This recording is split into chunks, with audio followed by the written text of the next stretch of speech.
আপনাকে যে আপনার স্বামী ডিভোর্স দিল কেন? দাঁড়িপাল্লার ভোট দেওয়ার জন্য। আমার পছন্দের মতন দাঁড়িপাল্লায় ভোট দিয়েছে, ওই জন্য আমাকে ডিভোর্স দিয়েছে। আমি যেটা আমি বিজয় সেটাই আমি চাই, আমি আর কিছু চাই না। আমি এখন স্বাধীন ভাবে যেটা আমি চলতে পারি এটাই আমি চাই, আর কিছু না। আমি ধানের শেষ করি। আমার মনের অবস্থাটা একটু খারাপ ছিল।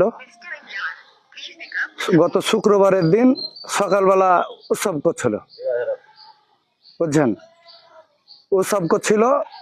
আমি এটা সহ্য করতে পারিনি, আমি এটা রাগের মাথাতে আমি এই কাজটা করে ফেলে দাঁড়িয়ে। আমার নাতি একটা অসুস্থ, তাই আমি অসুস্থ জন্য আমার ইচ্ছা হয়েছে, আমি মনে হয়েছে দুটা ছেলে পিলাকে একটু খাওয়াবো, তাই জন্য আমি একটু খিচুড়ি রান্না করেছি। আমি ছেলে পিলাকে খাওয়াচ্ছি। খাওয়ার পরই তারপরে খাওয়া দাওয়া শেষ হয়ে গেছে, তারপরে বাড়ি এলো। বাড়ি আসা এলো গোসল করতে গেল, নদী থেকে এলো, আসা তখন খাইতে দিনও খাইলে না খাওয়ার পরে তখন তারপরে আমার একটা যা গেলো, আমার যা একটু খিচুড়ি থাকলে দিতাম, সেই খিচুড়িতে নাই শেষ। আমি ওকে যেন খিচুড়িটা একটু হাঁইটা মুছাই দিচ্ছি আগে। তারপরে তো আমাকে যেন গালাগালিজ করতে লেগেছে। গালাগালিজ করার পরে আমাকে বাড়ি থেকে বাহির করছি। আমি বাড়ি থেকে আমি বাড়াবো না, কেন বাড়ি থেকে বাড়াবো? আমি কি বাড়ি থেকে বাহার লেগে এসেছি? আর তুমি কি আমাকে এইভাবে নিয়ে এসছো? আমাকে তো নিয়ে আসেনি এভাবে। আমাকে যদি বাড়ি থেকে বাহির করো, তো আমাকে যেভাবে নিয়ে এসছো সেভাবে আমাকে বাহির করো বাড়ি থেকে। আমি এ কথাই বললাম ওকে, আমি বাড়ি থেকে আমি বাড়াবো না। আমাকে যেন খুব মারামারি করছে, আমাকে লাতকিল খুবই মারছে আমাকে। হাসে বটি দিয়ে আমাকে কাটতে গেছে। কাটতে যাওয়ার পর আমার একটা যা ছিল ওখানে, যাটাকে খাইয়ে কাহিয়ে লেগে বটিটা যখন ওই কাহিয়ে তখন আমাকে মারতে লেগেছে।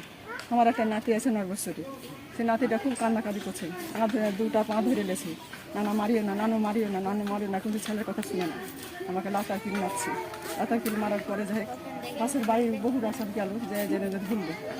ধরার পরে তখন আমাকে যখন বাহির করতে লেগেছে, যখন তখন বললেন আমি এভাবে আসিনি, তুমি আমাকে যেভাবে নিয়েছো 5টা মানুষের মাধ্যমে, আমাকে তুমি সে 5টা মানুষের মাধ্যমে ভাত না দাও, আমাকে সেভাবে আমাকে বাহির করে দিও। আমি কিন্তু এখন বাড়াবো না বাড়ি থেকে। তারপরে তখন আমাকে তালাকটা দিয়েছে। তালাক তার বড় আমি বলছি যে না আমি বাড়াবো, তালাক দিলে তো কীভাবে বাড়ি থেকে বাড়াবো না। তারপরে যখন ছিল কিছুক্ষণ না থাকার পর আমার কাজকর্ম ছিল, সেগুলো সব সাথে কাজ করা, তারপরে তখন আমি ননদের বাড়ি চলে এসেছি। আপনার সামনে যা বলার আমি বলেছি, আমি নন্দুরের কথা শোনো না, আমার ভাইয়ের কথা শোনো, আমার মরা বাপ উঠে আসলো, আমি শুনবো না। আপনার কাছে আমি সবাই সামনে বলছি আমি আর সংসারে ঢুকবো না, আমি এরকম স্বামীর কাছে আমি যাবো না। আমি শুনেন, আমি যদি এখন চলে যাই, কাল আরেকটা 5 মানুষ এখন যখন রাগ হয়ে যাবে, একটা বেটা ছেলের ব্যবস্থা যে রাগে এসেছে তালাকটা, আরেকজনও তখন দিবে তালাকটা, যে ও মুখের স্ত্রীকে তো তালাক দিয়ে দিয়েছিল, মুখটা নিয়ে এলেছি, বা ওদের স্ত্রীরা তো চলে গেছে।